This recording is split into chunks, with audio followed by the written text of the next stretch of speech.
topic we discuss every year, and slowly you begin to turn the volume down on your TV. You don't want to hear why or how you should spend less because it's Christmas and everything should be fun and sparkly and exciting. But nevertheless, numbers can be cruel, people. It's the harsh reality. Unfortunately, our girl Lauren Hooper is back to talk how scaling back doesn't have to be so sad. Lauren, I'm a Christmas psycho. This is hard for me. I will say though, in my defense, I feel like I kind of try to be good all year.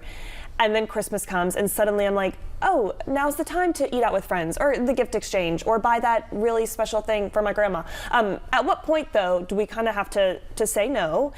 And also, when is a conversation maybe even necessary with other people of like, hey, I'm trying to scale back this year. What does that look like? So you're going to need to say no if you've looked at your numbers and realized that you just don't have the money there this year, and that's all right. You can plan for it for later, but then you have to think about who you're going to have those conversations with. If other people are involved in those expenses, if it is just acquaintances, people you don't know that well, you can just be like, sorry, I won't be able to take part. No is a full sentence, but consider the depth of the relationship that you have.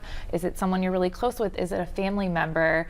It's great to involve them in what you are planning for, what your goals are, so that they understand where you're coming from if you're deciding to scale back on something that you've normally done every year. Yeah, I love that. Again, open up when you feel comfortable, but also no is a full sentence. I struggle with that because I'm like, oh no, but it's okay, but maybe we can do coffee or whatever. So yeah, no is a full sentence. Okay, with that though too, how are we kind of managing some of the bigger groups, right? Some people have big families, a lot of coworkers that they're close with, big friend groups. So how do we kind of navigate all the gift giving amidst so many people? I honestly think it's easier when it is a big group because everyone will have that sigh of relief when someone suggests, let's just go do something together. Or let's donate all the money we were going to spend on gifts for each other, or like a white elephant exchange. Let's use that for someone else. Let's donate it to a charity. Let's adopt a family to make sure that they have things underneath their tree. And that is just a really great way to, instead of a bunch of little gifts that you're going out and getting for everybody or that gift exchange,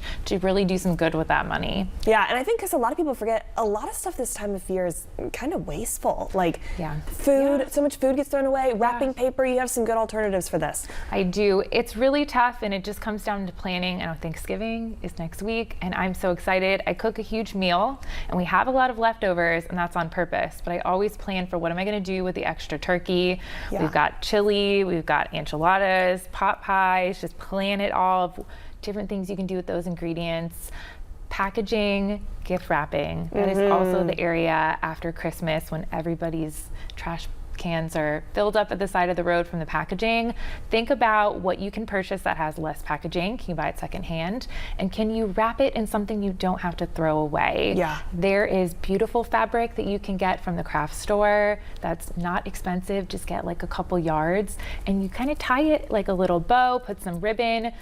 It gets unwrapped, and then you just fold it back up and you put it up for the next year. It's really great for the people you live with. Just keep using that fabric every year. I'll actually shout out my mother too in this regard. My mother had this genius idea probably 4 or 5 years ago.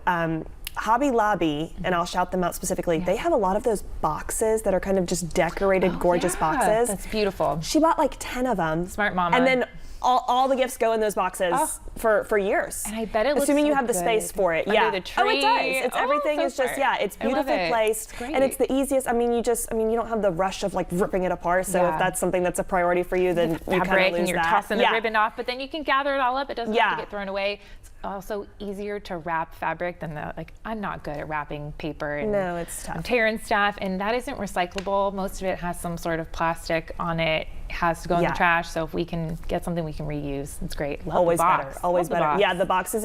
Shout out Hobby Lobby too. They have a lot of good options. Okay, one more thing too here, Lauren. I think a lot of people, again, we've been chatting a lot of different expenses, gifts, what have you, work parties, even just the additional expenses that people don't think about. Gas money this time of year. We're traveling. You might have to get a babysitter. How do we all manage this? You say writing it down is super key. Yes. So take that time now. Take 30 minutes. You want to get everything on paper. What did I spend on last year? What do I want to spend on this year? Look at your credit card bills, your bank statements, and you're going to may or may not notice some things that came out like big things like boarding the dogs, but then littler things like the donations I was talking about, just charitable things, postage for sending items, the little potluck, you know, like the bottle of wine here, the dessert there, they all add up. So planning for those ahead of time, it can feel overwhelming. I love the holidays too. Yeah, I'm so excited about them, and I don't have to have that thought in the back of my head of, is this too much? Can we afford this? Am I going to regret it? When you've planned for it, right? Like, you can, if you want it to be sparkly, you can do that. Just plan for it and then decide where else you want to cut. Lauren, these are all such great tips. We can learn more great tips. You're actually teaching a class on this, right? Briefly recap for us where we can connect. I have an 8-week course, Cultivating a Minimalist Holiday, where we are learning about how to bring joy and peace into our holiday season in an intentional way. This week we are talking about budgeting for holiday expenses, and you can learn more about it at theminimalistwallet.com. Perfect. You see that there on your screen. Lauren, my friend, thank you again so much. Happy holidays to you. Happy We appreciate holidays. you and all the Thanks wonderful for things that you do. having me. Thanks, my girl. All right.